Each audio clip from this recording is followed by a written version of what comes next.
थे, पूरी रात कीर्तन करते थे, फिर वापस आते थे। भगवान रीझ गए थे उनसे और भगवान ने कहा हमको लिवा चलो अपने घर। रामदास जी से कहा, रीझ गए हर एकादशी को ठाकुर जी के पास जाना, रणछोड़ ठाकुर जी के पास द्वारिकाधीश उनके दर्शन करना और रात भर कीर्तन करना। एक दिन ठाकुर जी ने कहा अगली बार अब गाड़ी लेके आना और हम तुम्हारे साथ चलेंगे।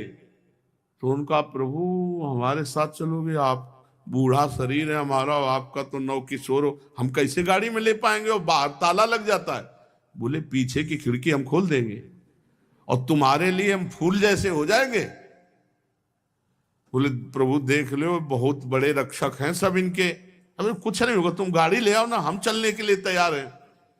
अब वो गाड़ी ले आए तो सब भगत देख रहे थे कि पैदल नंगे पैर आते थे, इस बार गाड़ी पे आए तो सोचा शायद बूढ़े हैं इसलिए बैलगाड़ी से आ गए होंगे। अब भगवान पूरी प्लानिंग बता दिए थे, तो मंदिर के पीछे गए, खिड़की खोल के ठाकुर जी पूरा श्रृंगार सब पहने। बोले लिवा, बोले ना प्रभु पहले एक भी नग नहीं होना चाहिए, क्योंकि ये सब सेवादारों के काम आएगा। प्रभु हमको तो वैसे डर लग रहा है आपको ले जाने के लिए, आप पहले सब। भगवान ने सब उतार के फेंक दिए, मंदिर में ऐसे फैला दिए पूरे आभूषण, कहा अब हमें गोद में लो। भगवान कितने रिझवार है, जो ऐसे किया फूल से गोद में आ गए, तो कुछ कंबल आदि ऐसे गाड़ी में बिछाए थे, भगवान को विराजमान किया और चल पड़े। अब बहुत दूर रणछोड़ ठाकुर से डाकोर है।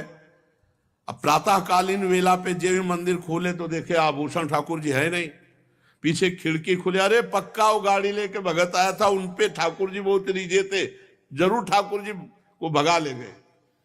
भगत ठाकुर जी को भगा ले गए। अब जितने पार्षद थे सब घोड़ों से ऐसे सब भाला बर्छी लेकर सब, अरे वो जा रहा है वो जा रहा है। रामदास जी ने कहा प्रभु आ गए हम। तो बोले देखो ये छोटी सी तलैया थी जल की, बोले इसमें हमको छिपा दो जल में, वो जल्दी से छिपा दिए। तो उन्होंने मतलब ऐसा देखा, कहा ठाकुर जी, भालों से मारा, बूढ़े रामदास भगत को भालों से मारा। उधर जब तालाब की तरफ देखा तो खून खून खून, दौड़ करके तो देखा ठाकुर जी के शरीर में भाले लगे हुए और खून। ठाकुर जी ने कहा तुम जैसे निर्दयियों के साथ हम नहीं चलेंगे, हम रामदास जी के साथ जाएंगे। तो उनका, प्रभु आप हमारा जीवन हो, जीवन ही आपसे चलता है। बोले हाँ यही बात तो है ना कि हमसे जीवन चलता है, रामदास हमारे तौल भर सोना दे देंगे तुम्हें, ठीक है? बोले हाँ ठीक है, राजी हो गए। रामदास जी ने कहा प्रभु प्रभु वो ऐसे पिटवा दिए, कह रहे सोना दे देंगे, हमारे पास सोना कहाँ है, गरीब आदमी। प्रभु भगवान ने कहा चुप, ले चलो पहले डाको। अब पीछे वो सब भाला बर्छी लिए घोड़े पे सवार, वहां ठाकुर जी पहुंचे। बोले तराजू लाओ, एक तरफ ठाकुर जी को विराजमान कहो, ए रामदास चढ़ाओ सोना। ठाकुर जी से कहा महाराज, तो बोले एक छोटी सी नथ है ना तुम्हारी पत्नी की, वो हिले उतले में हम तौल जाएंगे, उतले में हम तौल जाएंगे।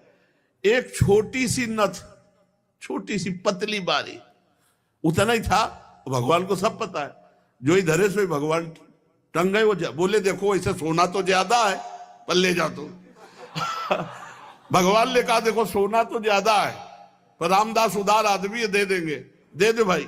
अरे बोले प्रभु, तो भगवान ने कहा देखो हम जाने वाले तो नहीं, अपना स्वरूप दूसरा प्रकट किया। बोले इसे ले जाओ। आज भी जो भगवान रामदास जी के यहाँ विराजमान है वो ठाकुर, आज भी पट्टी बंधती ठाकुर जी की, आज भी पट्टी बंधती है। भगत के ऊपर प्रहार किया तो आज भी भगवान के घाव और पट्टी बंधती। तो एकादशी व्रत ऐसा जैसे रामदास जी रहते थे। पूज्य श्री मथुरा दास जी भक्तमाली जी थे, एकादशी को चर्चा नहीं करते थे, रोज चर्चा होती थी पर एकादशी को निर्जला रहते थे। दशमी से छोड़ देते थे भोजन पानी, एकादशी के दिन एक बूंद पानी नहीं, और द्वादशी को पारायण इसलिए बोलने में भी सावन, और वयोवृद्ध अवस्था तक स्पीकेक्स में एक एआई इंग्लिश टीचर है जिससे बात करके तुम इंग्लिश बोलना सीख सकते हो। टीचर इंसान नहीं है, इसलिए इंग्लिश बोलने में उनके सामने न शर्म आती है न डर लगता है। बस वो आपसे अलग अलग टॉपिक में बात करती है। जो भी जवाब मेरे मन में आता है मैं दे देता हूँ। अगर किसी सवाल का नंद बाबा एकादशी कार्तिक शुक्ल पक्ष की थी। भगवान की पूजा की, रात भर कीर्तन किया और द्वादशी को स्नान करने के लिए यमुना जल में प्रवेश किया। स्नान ब्रह्म मुहूर्त में किया जाता है धारा जी में 4 बजे, ये नहीं कि 2 बजे 1 बजे, धारा में नहीं स्नान। तो ये असुर बेला कही जाती है।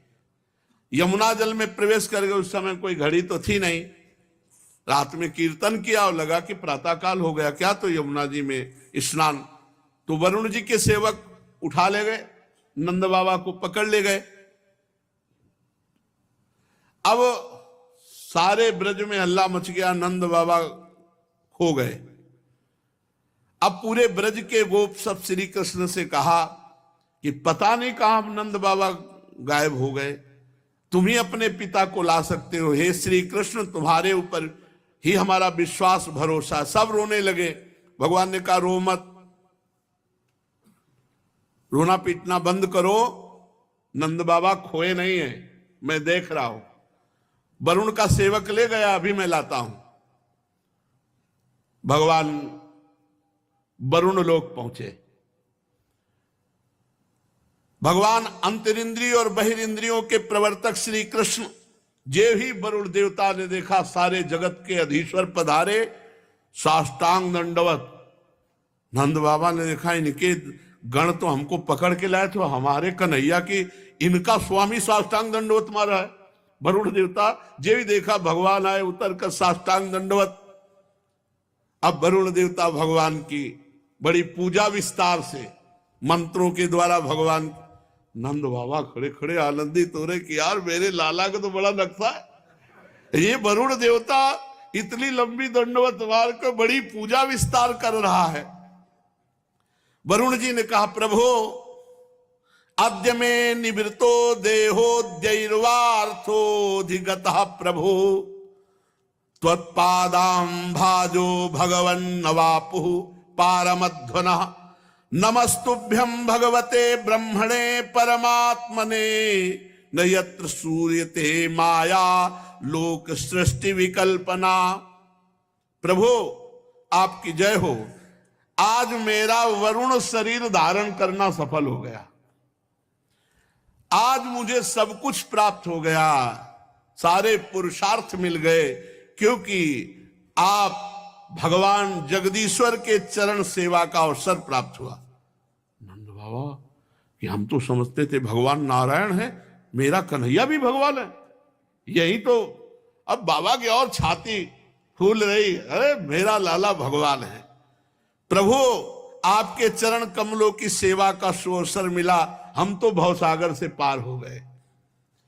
आप भक्तों के भगवान, वेदांतियों के ब्रह्म और योगियों के परमात्मा हैं। प्रभु आपके स्वरूप में विभिन्न लोकों की सृष्टियों की कल्पना करने वाली माया नहीं है, ऐसा श्रुति कहती है। हे श्री कृष्ण, मैं आपको नमस्कार करता हूं, बार बार दंडवत।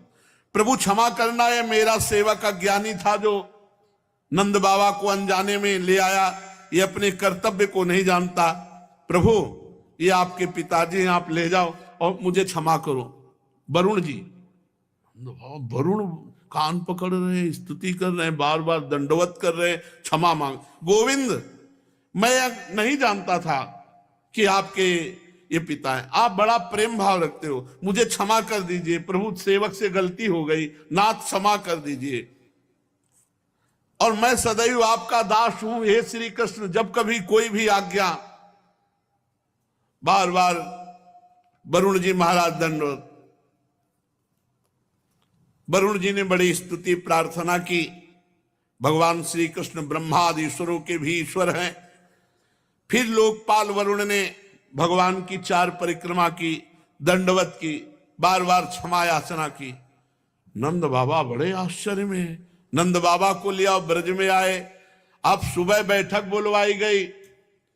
नंद बाबा भाई नंद बाबा ने कहा कि मैंने देखा वरुण जी बार बार दंडवत, पूरी साष्टांग दंडवत मार रहे थे और कह रहे थे इंद्रियातीत ऐश्वर्य योगीश्वर योगींद्र भगवान परमात्मा, कन्हैया को कह रहे थे, बार बार कान पकड़ रहे थे, झुक झुक कर प्रणाम कर रहे थे। अरे बड़ा आश्चर्य में बात, मेरा कन्हैया भगवान निकला। हम तो समझते थे भगवान नारायण की कृपा है, अरे इसीलिए गिरिराज गोवर्धन उठा। भगवान के प्रेमी गोप सुन करके बड़े आश्चर्य में हो गए, ये कन्हैया भगवान है, हमारा सखा भगवान है। बड़ी उत्सुकता हुई। नंद बाबा के पास से जब हटे गौएं चराने गए ब्रह्म हृदय, तो सब सखा ने कहा, ए भगवान सुनो, तुम भगवान हो। भगवान ने कहा भगवान थे। कन्हैया ने कहा भगवान, तुम बैकुंठ के नाथ भगवान हो, तो हमें बैकुंठ दिखाओ अगर भगवान हो। हमारे साथ खेलता है, हमारे साथ भगवान कहां से हो सकता है, दिखा हमें बैकुंठ दिखा, जिसमें केवल महान सिद्ध प्रेमी भक्त ही प्रवेश पा सकते हैं। ऐसे वैकुंठ दर्शन की जो मायातीत स्वधाम है, भगवान अपने गोप सखाओं की अभिलाषा पूर्ण करने के लिए तत्काल कहा, इस ब्रह्म हृदय में स्नान कराओ, जहां क्रूर जी को स्नान, जो ही डुबकी मारी सो पहुंच गए वैकुंठ। जय विजय नंद सुनंद भगवान की दिव्य पार्षद, दिव्य अस्त्र भगवान, और बड़े ऊंचे सिंहासन पे भगवान विराजमान है। सखाओं को जय विजय, रुको, सर्वलोक महेश्वर अनंत ब्रह्मांड अधीश्वर, ऐसे भगवान के साथ झुक के चलो। दूर से बोले हमें नहीं चाहिए वैकुंठ, इतने ऊंचे में वो बैठा है और यहाँ सब हमको दबका रहे, हमारा कन्हैया ही जिससे हम खेलते, हमें वैकुंठ भूल कर वैकुंठ नहीं चाहिए। सोई ऐसे उछरे। भगवान ने कहा, बोले कन्हैया एक बात मांगू, तू मेरा नित्य सखा है, मेरा प्राण, तू मुझे कभी वैकुंठ मत भेजना। मुझे जहां इतनी दूरी हो और जहां ऐसा शासन हो, मुझे वो अपना कन्हैया प्यारा लगता है, जिसके साथ मैं खेलता हूं, जिसके साथ मैं खाता हूं, जिसके साथ विभिन्न प्रकार की क्रीड़ाएं करता हूं। ब्रजवासियों को वैकुंठ फीका लगा। भगवान के प्रेम धाम वृंदावन ब्रजधाम से भी श्रेष्ठ वैकुंठ को माना जाए तो आप सोचो, ब्रजवासियों को अच्छा नहीं लगा और मना कर दिया कि कन्हैया एक बात मुझे दे कि इस ब्रज से कभी मैं बाहर न जाऊं, यही का बंदर बनाओ, यही की चिड़िया। सार में जीव अज्ञानवश शरीर में आत्मबुद्धि करके भांति भांति की कामना करता है, उसकी पूर्ति के लिए पूरा जीवन नष्ट कर देता है, फिर उसके फलस्वरूप वो पशु पक्षी कीट योनियों में जाता है, इसलिए अपनी गति को पहचान नहीं पाता। परम दयालु भगवान ने अपने सखाओं को मायातीत वैकुंठ धाम का दर्शन कराया। भगवान ने फिर सखाओं को ब्रह्मबोध कराया, जिसका सत्य ज्ञान अनंत सनातन ज्योतिष स्वरूप समाधिनिष्ठ गुणातीत पुरुष ही पाते हैं। देखो ब्रह्म सनातन है, सत्यम ज्ञानम अनंतम यदि ब्रह्म ज्योतिष सनातनम, सत्यम ज्ञानम अनंतम यद ब्रह्म ज्योतिष सनातनम यदि पश्यन्ति मुनयो। स्वरूप लोकों को देखकर समस्त गोप आनंद में मगन हुए। भगवान श्री कृष्ण मूर्तिमान ब्रह्म है, मूर्तिमान परमात्मा है, मूर्तिमान भगवान है। ये सब गोपों को आश्चर्यचकित हुआ कि हमारे कितने अहोभाग्य कि हम ब्रह्म परमात्मा भगवान अपने लाडले कन्हैया के हैं। यही ब्रजवासियों की आज भी महिमा है। जो यहाँ के खाटे ब्रजवासी हैं पुराने, ठाकुर जी के प्रति उनके हृदय में अपार संबंध प्रेम है, जैसे घर का, ऐसी बात है। उनके लिए भगवान नहीं नजर आते, उनको मेरे कृष्ण। देखो नंदगांव के जब आते हैं ना, उनकी ठसक झलकती है। बरसाने के जब श्री जी के जन आते हैं ना, उनकी ठसक झलकती है। ब्रजवासियों से जब बात करो ना तो ठसक झलकती, सच्ची कहते हैं। आएंगे, प्रणाम करेंगे, प्रसाद देंगे और फिर कहेंगे ए बाबा तो आशीर्वाद दूं, लंबी आयु तेरी, कोई नहीं बिगाड़ सकता, अरे लाडली जू की कृपा, वो कहे अरे नंद लाला की कृपा। तो यही ब्रजवासियों की कृपा जिस पर हो जाए तो ब्रजराज उसको कभी छोड़ नहीं सकते। इसलिए इनकी बाहरी वाणी पे मत जाना, बाहरी व्यवहार पे न जाना। इनका व्यवहार थोड़ा टेढ़ा है, वाणी थोड़ी कड़वी भी हो सकती है। इनकी जबान की बात है, हृदय बहुत बहुत प्यारा हृदय है, ये हमने देखा।